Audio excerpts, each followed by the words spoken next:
apresentei aqui, tá? Um pouquinho também comentando os assuntos do dia. Tem muito assunto hoje para tratar. O Dr. Clóvis está aqui. E também o Vander Simões, né? Trazendo também a sua visão e o seu olhar sobre os diversos temas que nós temos para tratar. Hoje são 6h08 em São Paulo. Lembrando que também hoje é terça-feira, não rodam os carros de placas finais 3 e 4 na capital paulista, no centro expandido de São Paulo. Portanto, muita atenção, muito cuidado para não tomar aquela multinha básica. É, só Vander Simões é que tem muita grana para poder pagar as multas, então ele pode rodar à vontade. Agora a gente não. A gente não pode, né? Já tem muita grana, pode, a gente fica só. É por isso que a gente tem que avisar, né, as pessoas. 6h08 em São Paulo. E amanhã é dia do trabalho, né? E a Força Sindical e a CUT farão uma festa conjunta pela primeira vez. Aí serão unidas, né? Vamos dizer assim, as duas centrais sindicais, a Força e a CUT, que farão essa festa nesta quarta-feira, dia do trabalhador. É a primeira vez que as centrais sindicais se juntam na celebração de 1º de maio. O evento se concentrará no Vale do Anhangabaú, no centro. Nos últimos anos, os atos da CUT aconteceram na Praça da República e os da Força Sindical na Praça Campo de Pagatelli, na Zona Norte de São Paulo. Agora vai juntar tudo, né, Juca Felimeno? Até porque a coisa tá ficando mais reduzida também, a gente sabe, né? Então tem que juntar, porque senão vai pouca gente. 6h09 em São Paulo. E agora há pouco também situação complicadíssima no centro de São Paulo. Usuários tiveram que se despejar, os usuários, né, de componentes químicos lá, de drogas e tudo mais, né? Os dependentes químicos acabaram se dispersando após uma ação da polícia da Guarda Civil Metropolitana em São Paulo. Houve ali uma insurgência dos dependentes químicos e, consequentemente, a polícia de São Paulo precisou agir naquela região. Tivemos esses dias, inclusive, 2 comandantes da Guarda Civil Metropolitana aqui que nos contaram a respeito às vezes, da dificuldade, né, de lidar naquela região. E daí, essa questão hoje no centro de São Paulo, as lojas fecharam agora há pouco, portanto, evite a região ali, Avenida Rio Branco, Avenida Tiradentes, a Estação da Luz, todo aquele entorno da Cracolândia aqui no centro de São Paulo. Muita atenção, muito cuidado para o motorista e atenção também para as pessoas que residem naquela região.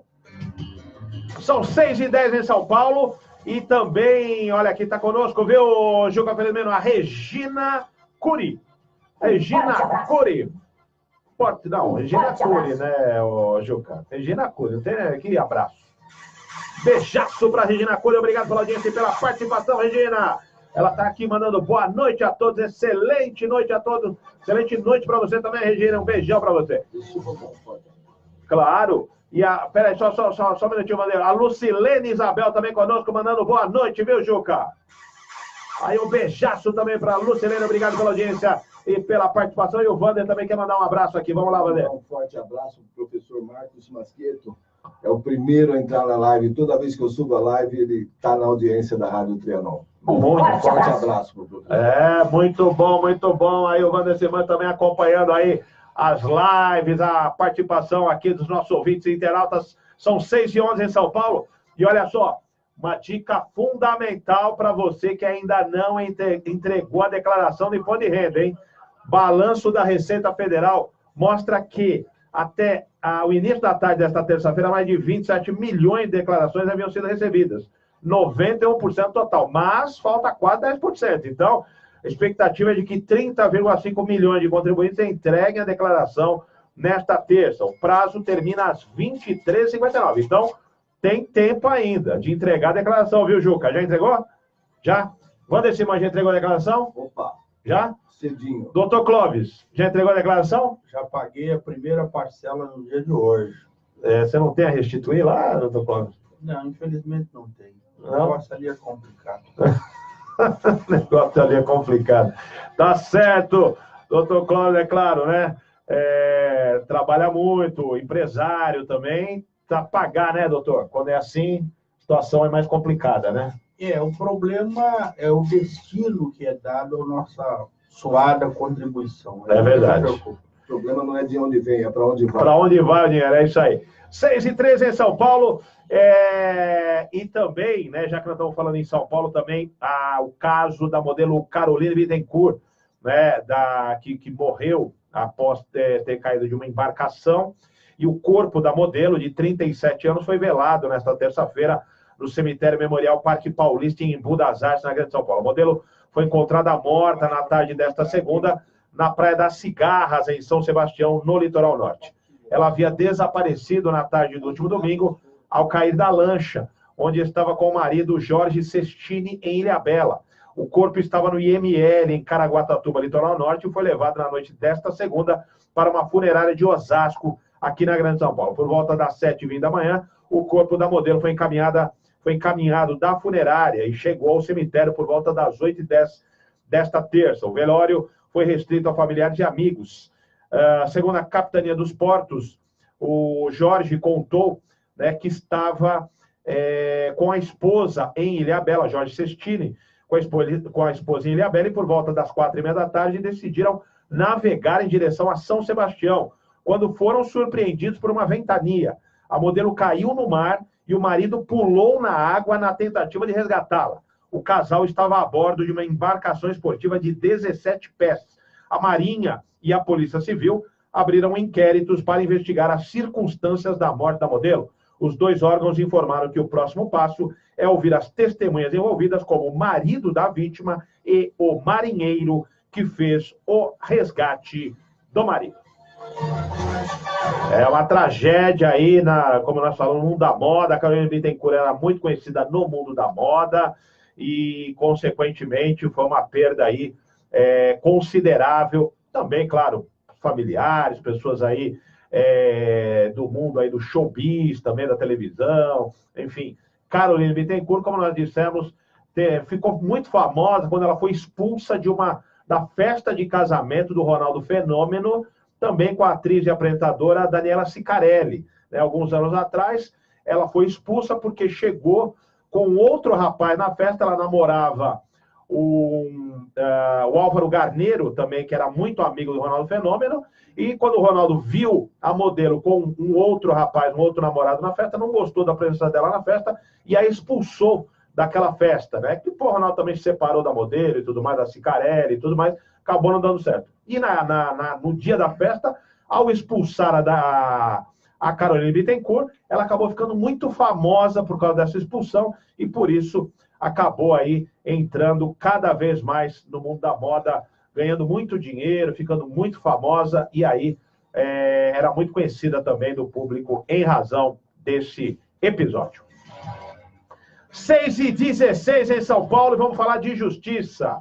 Olha só, a justiça concedeu regime semiaberto ao detento Alexandre Alves Nardoni, condenado a 30 anos e 2 meses de prisão pela morte da filha Isabela. Ele está preso em uma penitenciária em Tremembé há 11 anos. Detento pleiteava o regime mais brando desde setembro de 2018.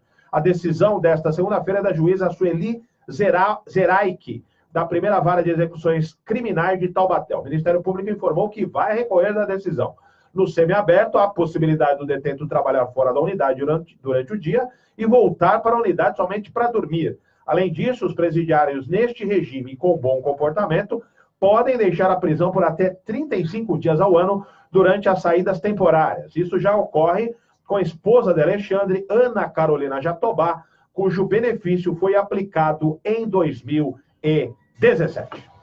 Agora eu pergunto aqui, doutor Clóvis, que é justamente a área principal de atuação do Dr. Clóvis Alves de Souza, essa questão do regime semiaberto concedido ao detento Alexandre Alves Nardoni, conhecido por ter jogado a filha do alto de um prédio, ter matado a própria filha, Dr. Clóvis. E agora, com 11 anos de prisão, ele consegue então, o regime semiaberto. Eu sempre defendi que determinados crimes não pudesse ter abrandamento de pena ou benefício. Esse é um dos crimes mais odiosos do mundo, um pai que consegue matar a própria filha.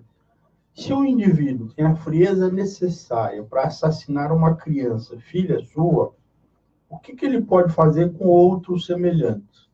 Fica a pergunta. Eu acho que nós temos que endurecer a legislação. Determinados crimes não podem receber benefícios. Ponto. Com certeza. E é o caso, né? É um caso de repercussão, como o senhor disse, internacional.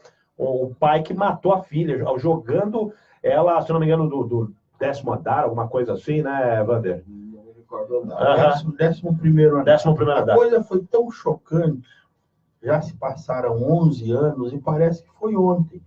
Eu tenho viva em minha memória toda aquela cena do corre-corre, a mudança do cenário, Sim. Toda aquela situação ocorrida ali e a frieza do cidadão. E também da mulher dele. Eu estive lá, inclusive, na época fui fazer a matéria lá, cobrir aquela região para ver como é que, o que as pessoas falavam a respeito dessa trágica ocorrência. Sexto andar do edifício London. Isso, edifício London, ali na região do Jardim São Paulo, ali perto de Santana. Na Santa Leocádia.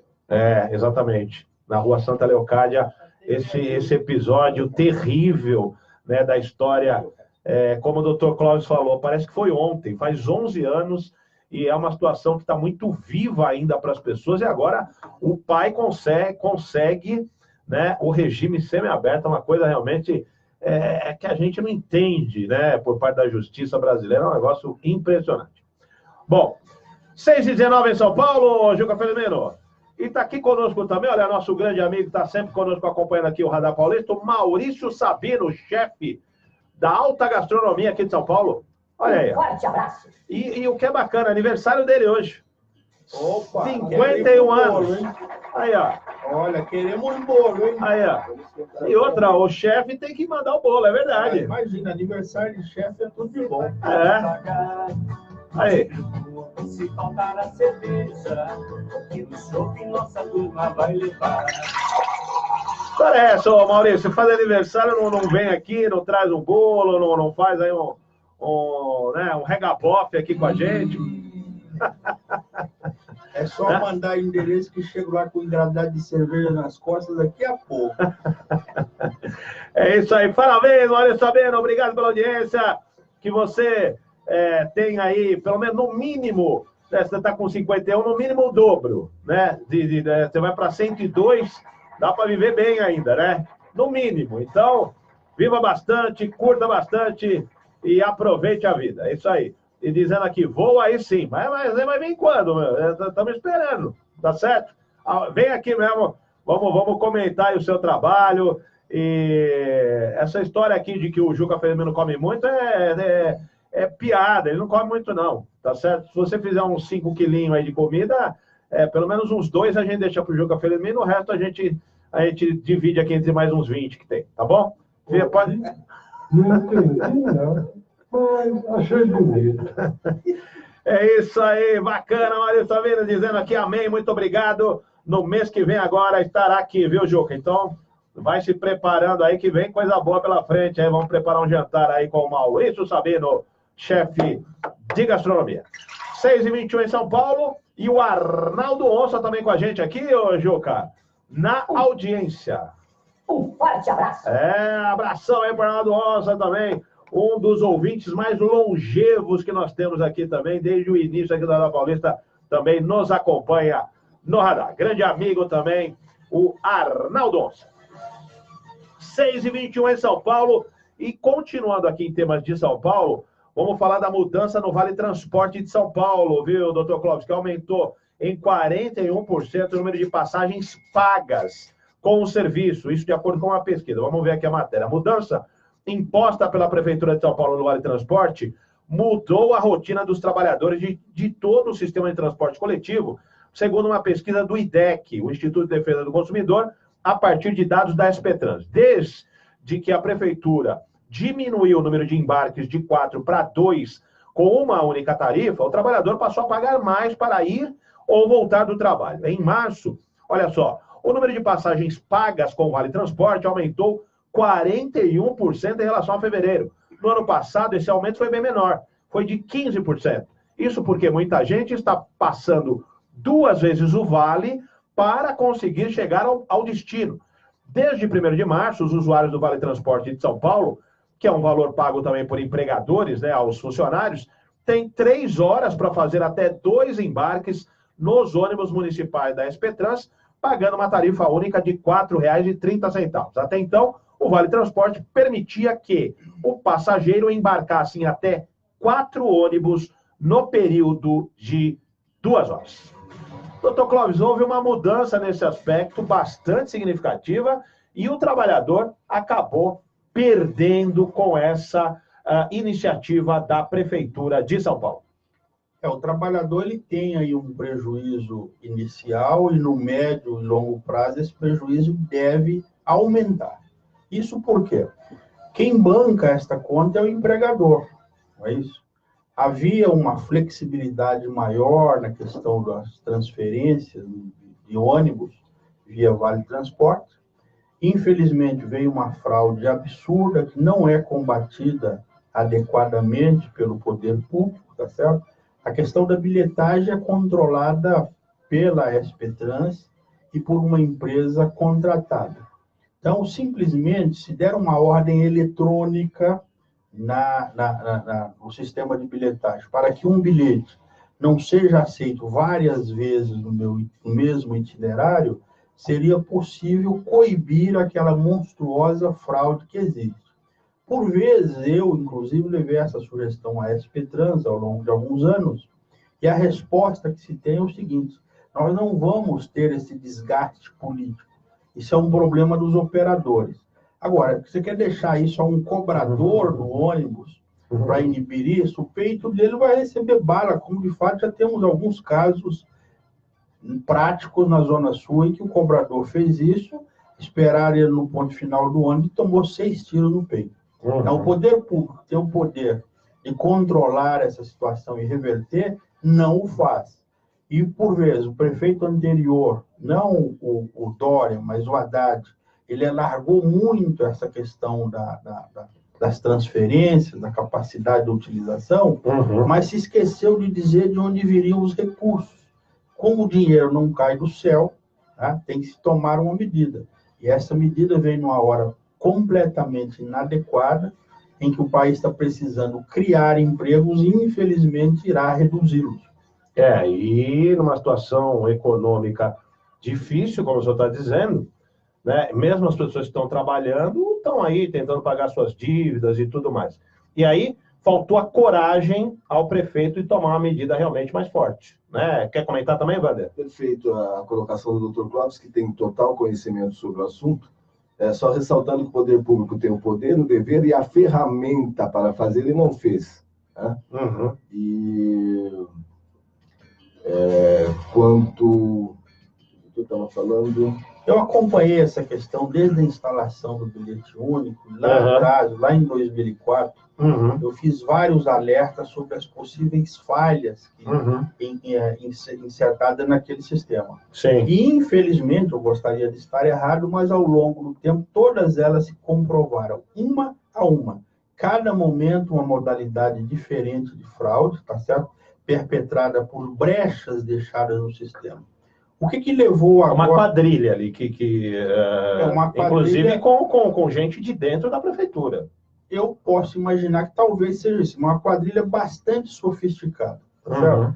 Agora, o que levou a esse aumento vertiginoso da fraude a partir de 2014? Em 2014, houve um evento marcante, que foi a retirada da empresa que fazia esse carregamento do bilhete único com toda a segurança, e a contratação de uma outra empresa, cujos detalhes eu nem vou comentar. E isso, a partir daí... 2014 era o prefeito Haddad. Secretário Gilmar. Tá. Então, o que aconteceu a partir daí?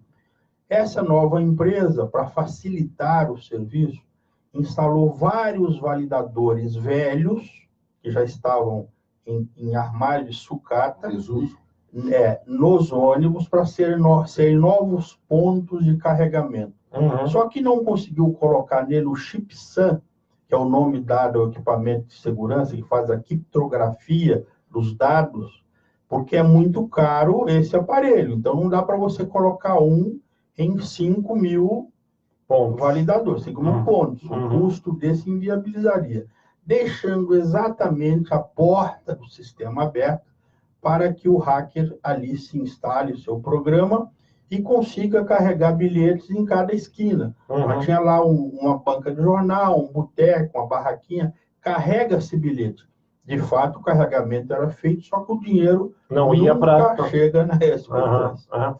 Agora, esse sistema foi modificado depois dessa... Ainda não. Espera-se que na licitação agora, se virem assinar os contratos, porque está uma coisa estranha, todo esse tempo da licitação e até o presente momento os contratos não foram assinados, prevê-se uma mudança nesse sistema e talvez dê mais segurança aí.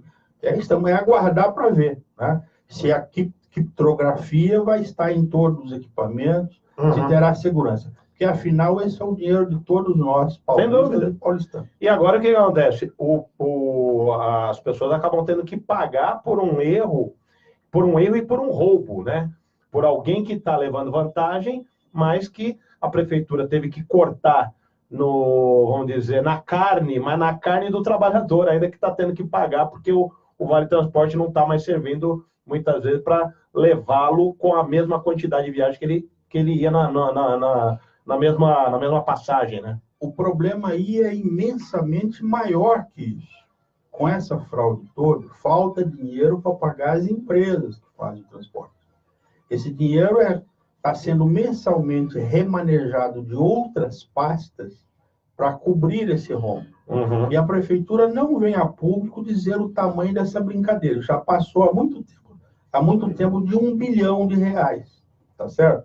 Então, a fraude não é simplesmente naqueles meninos que estão vendendo bilhetes. Não, a coisa ali é só... O buraco aí é muito mais embaixo. Estamos à beira do caos e não sabemos. Vem coisa pela frente aí. 6h29, mas se a prefeitura quiser pegar a informação do Dr. Clóvis, né, quiser mais informações, o Dr. Clóvis está aqui e tem também aí o Facebook e tal, os contatos, que o Dr. Clóvis tem todas essas informações que podem, inclusive, ajudar a prefeitura a melhorar a vida do cidadão nesse aspecto. Ou, pelo menos, né, se a prefeitura se abrir para essa situação, Dr. Clóvis explicar o que está acontecendo. Se é que a prefeitura está querendo tomar uma atitude, né? Porque, pelo andar da carruagem, há quanto tempo isso não vem acontecendo, Dr. Clóvis? Há bastante tempo. Essas sugestões já foram dadas várias vezes, mas entra por um canal e sai por outro sem provocar nenhuma reação. Isso é que é engraçado. 6h30 em São Paulo.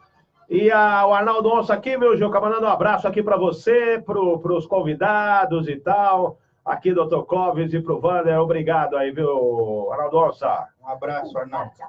Aí, um forte abraço. Forte abraço. E também conosco o José Bizarro Júnior, hein, ô Juca Felimeno? Também o Bizarro com a gente. Um forte abraço. Também palmeirense da Gema aqui. Tem Palmeiras amanhã, né? Palmeiras no Campeonato Brasileiro, o Bizarro tá ligadíssimo aí. 6h31 em São Paulo, ainda falando na Prefeitura de São Paulo, olha só. O Ministério Público abriu uma investigação para apurar um programa que pretende tapar 38 mil buracos nas ruas de São Paulo. O Ministério Público do Estado de São Paulo abriu esse inquérito para investigar o programa Mutirão nos Bairros, que pretende reparar 38 mil buracos em vias públicas que foram mapeados pela Prefeitura. Em nota, a Prefeitura da cidade diz que está à disposição para prestar os esclarecimentos. A promotora de justiça Denise Cristina da Silva quer os detalhes do mapeamento efetuado pela Secretaria Municipal das Subprefeituras por região e o planejamento de distribuição dos recursos materiais e humanos da Prefeitura Municipal por região. A juíza pediu o seguinte, a promotora, né, deve ser informado quais os critérios utilizados na formulação do programa para o estabelecimento de prioridades de ação para a execução dos reparos. Por exemplo, região da cidade, gravidade dos riscos da segurança, número de ocorrências e etc. Doutor Clóvis, qual seria aí o motivo desse questionamento feito pelo Ministério Público? Olha, sinceramente, eu não consigo compreender. É claro que num programa desse tamanho você tem que tomar cuidado e acompanhar a aplicação dos recursos. O fato é que a cidade está pior que um queijo suíço. O queijo suíço você come e é delicioso. Os buracos de São Paulo comem o seu carro.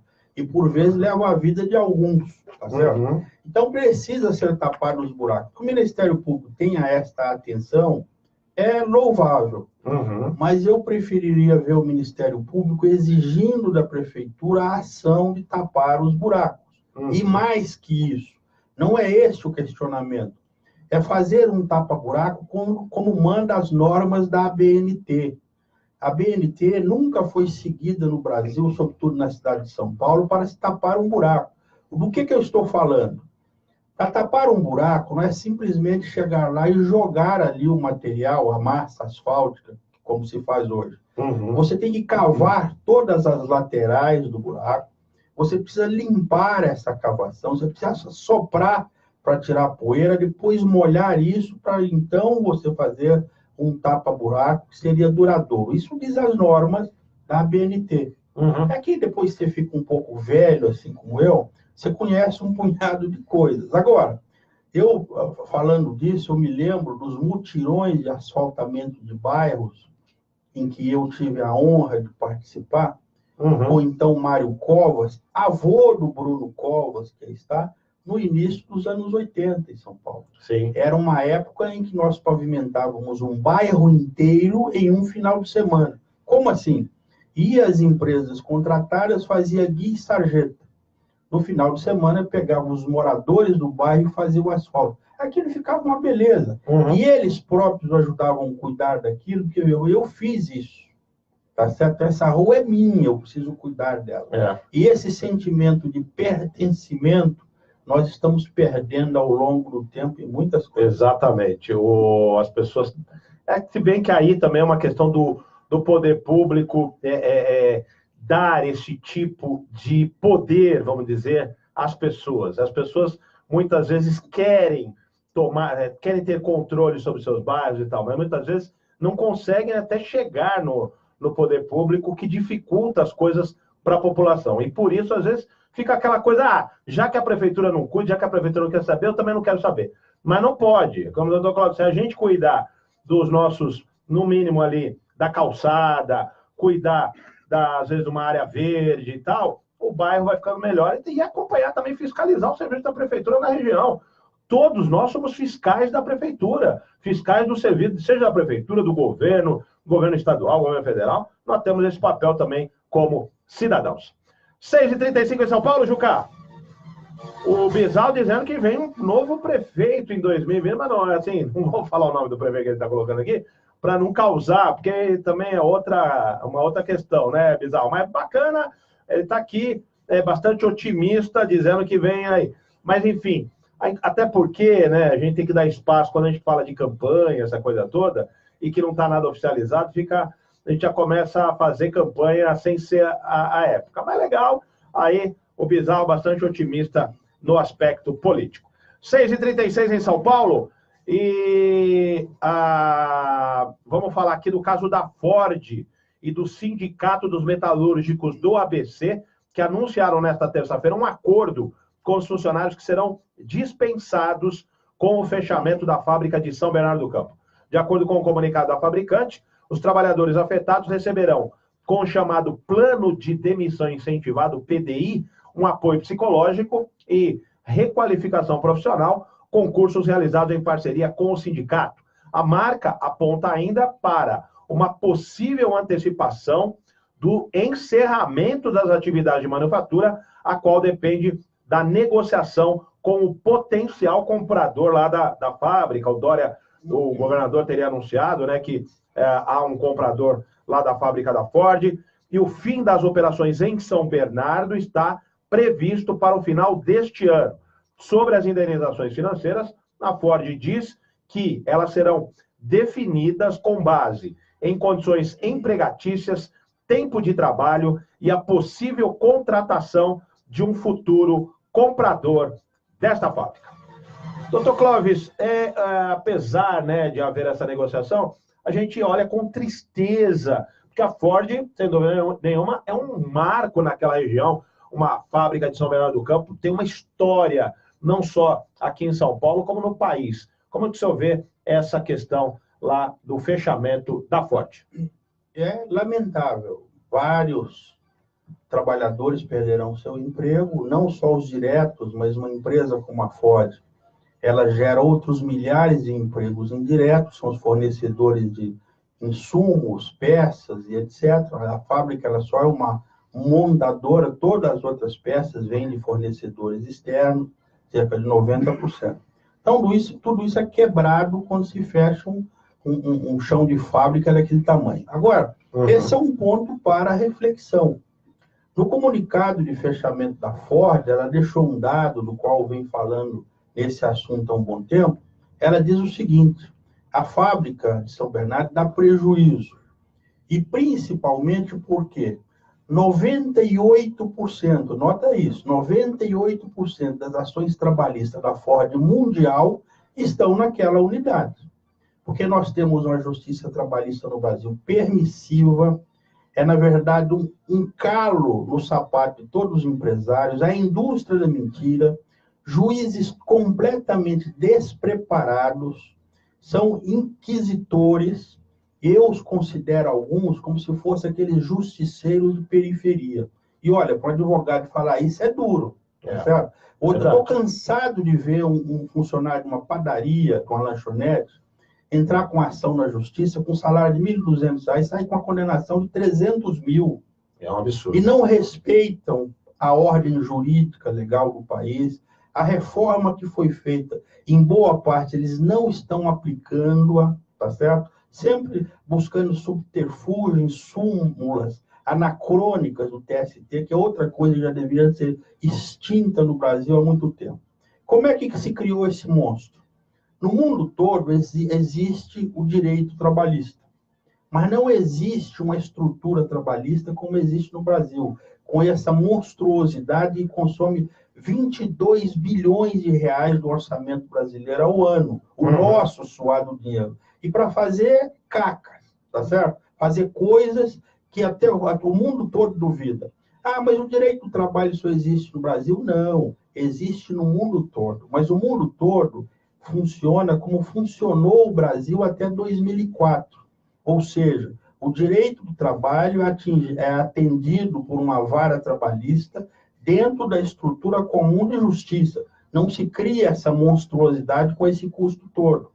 Isso foi feito a pedido de sindicalistas, para o sindicalista Luiz Inácio Lula da Silva, então presidente, que criou a emenda constitucional número 45 e hierarquizou essa monstruosidade que está aí. E que agora, senhores, precisa ser revista. Por quê?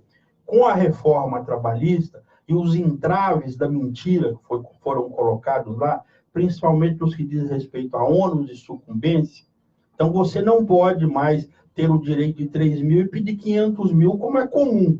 Não se vai pagar sobre isso. Com isso, caíram 70% as ações trabalhistas no Brasil, que é bom. Porque com um dado desse, você verifica que 95% das ações trabalhistas no mundo todo estão no Brasil, há coisa de muito errada. Claro. Culpa de advogados, colegas meus, malandros, tá certo? De reclamantes sem vergonha e que perdem o emprego fruto da própria ganância. Ou da malandragem. Da malandragem. Tudo isso motivado por sindicatos. Você acaba, na abertura, de dizer da junção das centrais sindicais para fazer a festa de 1º de maio. Sim. Sabem por que isso, senhores? Porque a farra com o dinheiro público que era dado pelo PT acabou. Só isso. Uma coisa que eu tiro o chapéu para o atual presidente foi quando ele fez um ato agora que disse que os sindicatos têm que cobrar dos seus filiados via boleto. Não vão receber de ninguém. Porque antes era debitado eles no sequer salário. têm o endereço das pessoas. A grande maioria, há sindicatos sérios, mas a grande maioria é sindicato de papel, vivendo de mordomias, dinheiro fácil, caindo lá na conta, sentado e engordando como porco em suas cadeiras. É isso aí, doutor Clóvis, trazendo essa abordagem, né, a respeito desse acordo que foi então, fechado entre os funcionários de São Bernardo do Campo e o sindicato e a Ford, né, a empresa Ford, que está de saída até também por essas razões que o Dr. Clóvis comentou agora. 6h42. Fala de educação, vamos falar do governo federal. O Ministério da Educação anunciou o corte de verbas de 3 universidades federais nesta terça-feira. A Universidade Federal Fluminense, a Federal da Bahia e a Universidade de Brasília foram as primeiras a terem orçamento bloqueado em 30%. O MEC não esclareceu quais foram os critérios adotados para a seleção das 3 universidades. Em nota, o Ministério diz que os bloqueios acontecem de forma que nenhum programa seja prejudicado e que os recursos sejam reutilizados de forma mais eficaz. No final de 2018, o STF enviou parte do inquérito para que houvesse essa questão do motivo que levou ao fechamento, ao corte dessas verbas de 3 unidades, ou 3 universidades federais. Tá certo? E, consequentemente, o governo Bolsonaro, como eu acabei de dizer, não explicou o motivo desses orçamentos, né, do bloqueio desses orçamentos nessas unidades.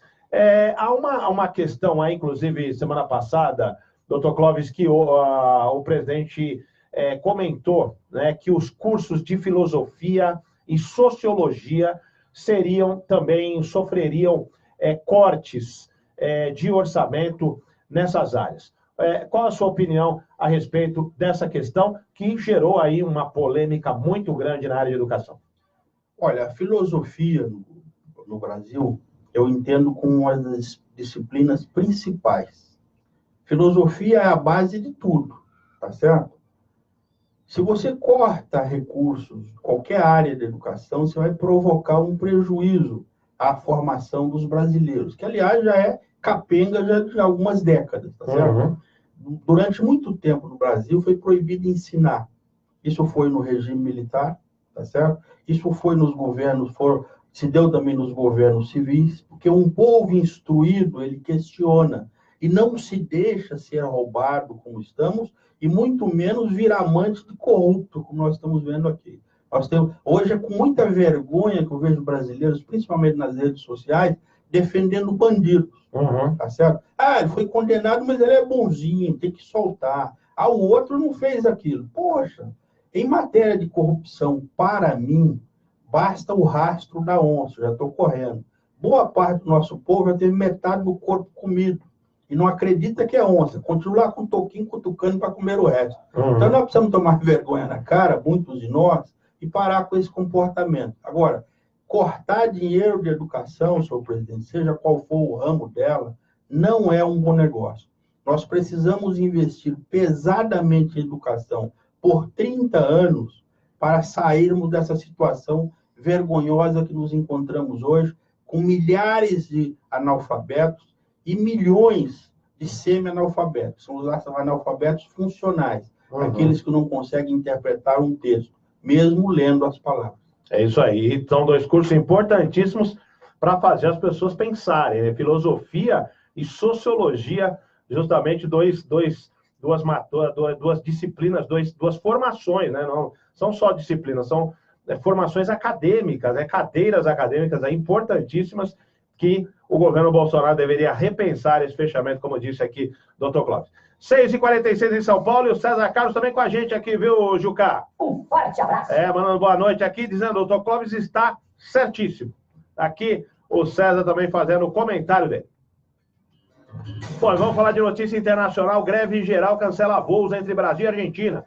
Companhias aéreas Aerolíneas Argentinas, Latam, Azul e Gol cancelaram todos os voos com destino e origem argentina nesta terça por conta da greve nacional contra um pacote de austeridade do governo de Maurício Macri, presidente lá argentino. A paralisação convocada pelos sindicatos deve ainda se estender ao longo desta terça-feira. Em nota, as companhias brasileiras afirmaram que estão prestando assistência aos passageiros e que os voos poderão ser remarcados para outras datas. Aerolíneas Argentinas, que é a principal empresa aérea do país, afirmou no último domingo que mais de 350 voos e 22 mil passageiros seriam impactados com essa paralisação. Com o produto interno bruto encolhendo e os preços ao consumidor ficando mais de 54% mais altos nos últimos 12 meses, o Maurício Macri, presidente, vem lutando para colocar a economia de volta nos trilhos. O presidente vai tentar a reeleição no pleito programado para outubro.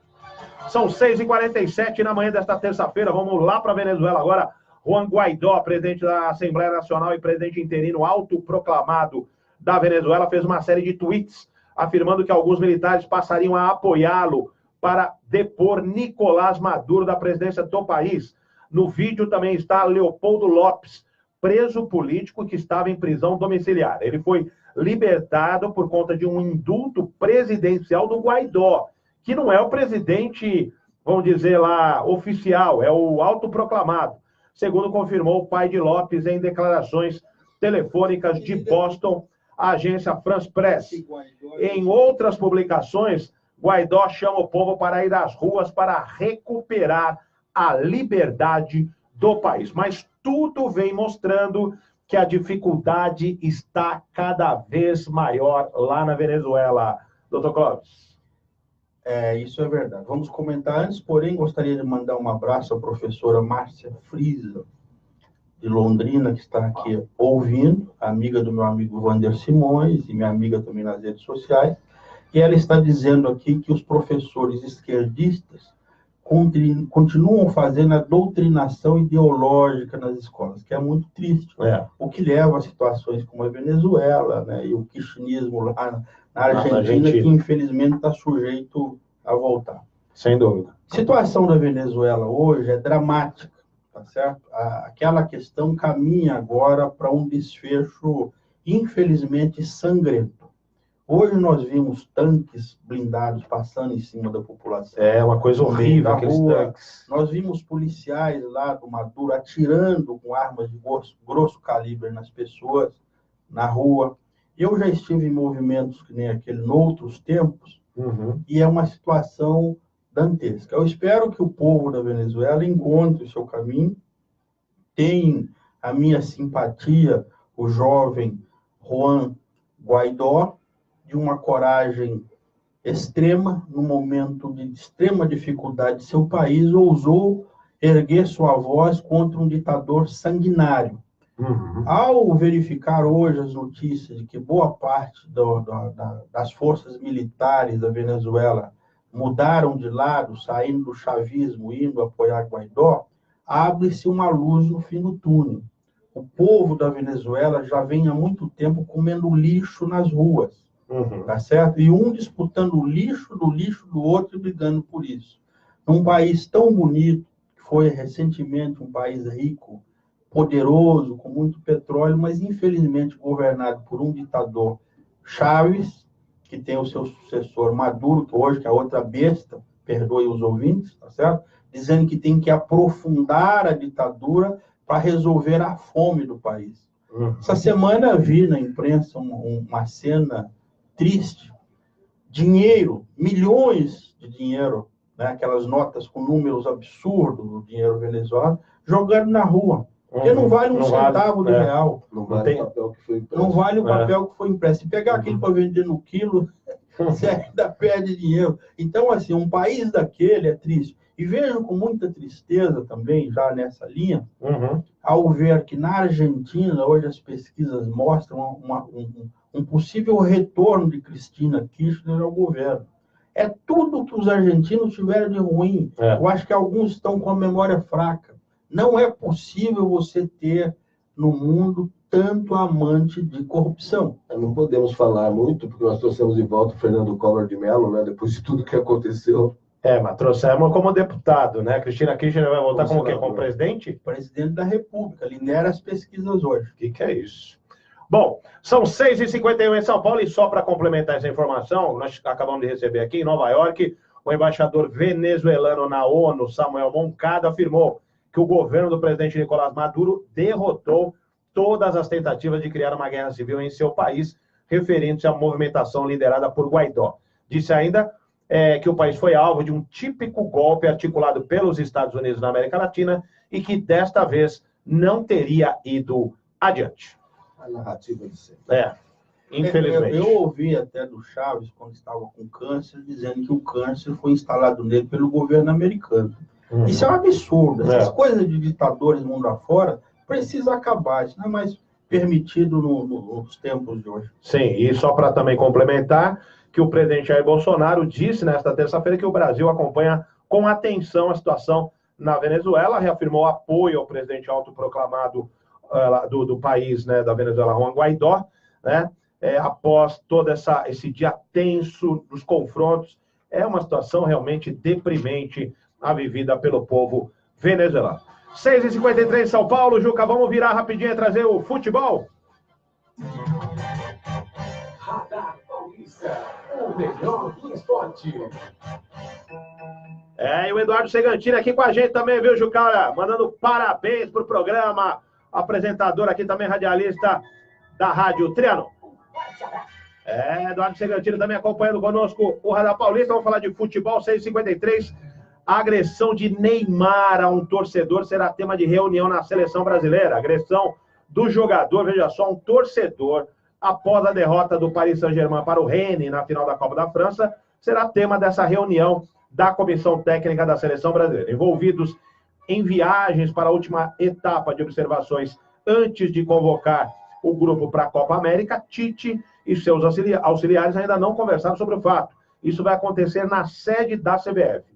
É praxe debater assuntos de indisciplina cometidos por jogadores frequentemente convocados. Em setembro do ano passado, Douglas Costa cuspiu no meia Di Francesco do Sassuolo em uma partida da Juventus pelo campeonato italiano. Tite o deixou fora da convocação seguinte, mas depois o atacante voltou a ser chamado normalmente. Agora, o negócio do Neymar bater em torcedor também, eu vou dizer uma coisa pra você, hein? Coisa absurda, né? É o fim do mundo. Eu acho que é o poder, eu acho que o dinheiro, né, a mídia, deixa o cara assim achando que é um super-homem. Um ato extremamente covarde de uma figura pública, reprovável. Covarde. É isso mesmo. Bom, 6h54 em São Paulo e pela Champions League, agora há pouco, Tottenham e Ajax fizeram o primeiro jogo da semifinal. O Ajax venceu por 1-0. O Ajax está chegando com força aí para chegar à final desse que é o torneio mais importante interclube, né, do futebol mundial. Pelo Brasileirão, amanhã nós teremos às 4 da tarde, né, amanhã é feriado, 4 da tarde, Corinthians e Chapecoense na Arena Corinthians. Tem também CSA e Palmeiras às 4 da tarde em Alagoas. O Palmeiras jogando desfalcado contra o CSA lá no Nordeste. E o São Paulo enfrenta o Goiás. Aqui estamos aqui com o São Paulino Ilustre também. E o São Paulino e o corintiano, né? O Cláudio Corintiano, Wander Simões, São Paulino. São Paulo que vai a Goiás amanhã às 9h30 da noite no estádio Serra Dourada. 6h55 em São Paulo. Vamos falar agora de economia, hein, ô Juca? Radar Paulista, momento econômico e de negócios no Brasil e no mundo.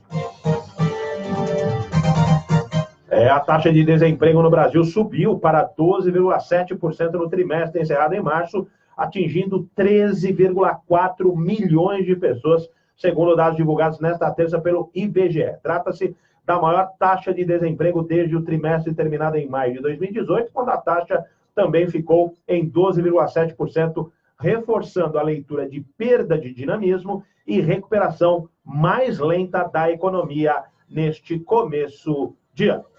São 6h56, falar também dos nossos patrocinadores. Juca Felimeno, falar do Reserva Cultural, que traz sempre aquela programação de filmes bacana, um complexo gastronômico muito legal. Tem aquele cafezinho, aquele bistrozinho para você fazer aquele almoço de negócios, jantar com a família, com o namorado, com a namorada, enfim, se divertir. E até uma boulangerie.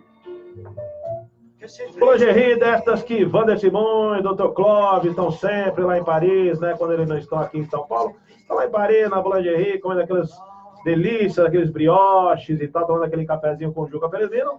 Quando eles não estão em Paris, eles estão aqui no Reserva Cultural. Olha que bacana, hein? Reserva Cultural fica aqui na Avenida Paulista, no térreo. E mais informações dos filmes você confere no reservacultural.com.br. É verdade esse bilhete. Verdade, né, Wander? E o Mais Espaço Lazer, o sucesso do seu evento Cara Verde, amplas instalações.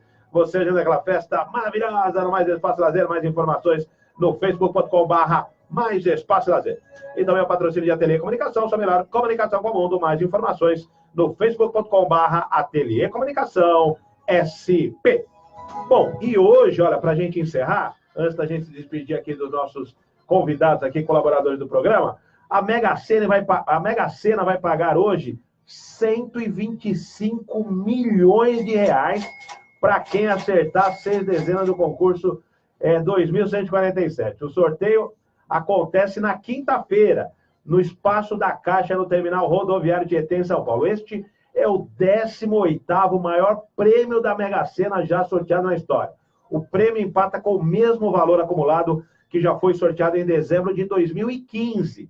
Entre os concursos regulares, sem contar a Mega da Virada, o prêmio de 125 milhões é o 9º maior da história. Bom, doutor Clóvis, já jogou na Mega Sena? Aproveita, porque, ó, premião, hein? Eu quero ser um dos 15 ganhadores aí. Não preciso ganhar sozinho, eu acho que muito dinheiro atrapalha a vida de um homem, até porque eu acho que alguns roubam tanto e não tem tempo de gastar. É isso. Se Deus me permitir ganhar aí com mais 15 brasileiros, estarei feliz. No contrário, me permita continuar trabalhando mais alguns anos. Tá certo, doutor. Muito obrigado. E um ótimo feriado para o senhor aí. Obrigado, um abraço a todos. Wander Simões, você também já jogou na Mega Sena? Vai jogar? Como é que tá a sua situação aí? Descuidei, não joguei. Não, mas tem até que é quinta, eu acho que tem. Até quinta-feira. Não. É quinta-feira. Dá tempo ainda. Vai lá. Falou? Valeu, Juca. O Juca também já jogou. Tá aí na expectativa, né, Juca? E o César dizendo, Juca e seus brioches, só brioche francês. É isso aí, César Carlos. Valeu, obrigado pela audiência. A gente vai embora. O Radar Paulista, uma realização do Jornal Radar, contou com os apoios de Reserva Cultural, mais espaço lazer, a telecomunicação, na técnico Neuda, na mesa de São Juca, coordenação técnica Sérgio Souza, direção-geral Miro Modesto, produção, apresentação Renato Albuquerque. Fica agora no do Brasil, depois Paixão Lusa com Quintal e até amanhã, se Deus quiser. Valeu, pessoal. Um grande abraço. Valeu. Pegou? Valeu. Aquela ali também? Sim. Aquela aqui também tá gravando? Aqui, né? Aqui. Valeu. É tanta câmera que vocês não sabem o que vocês estão olhando.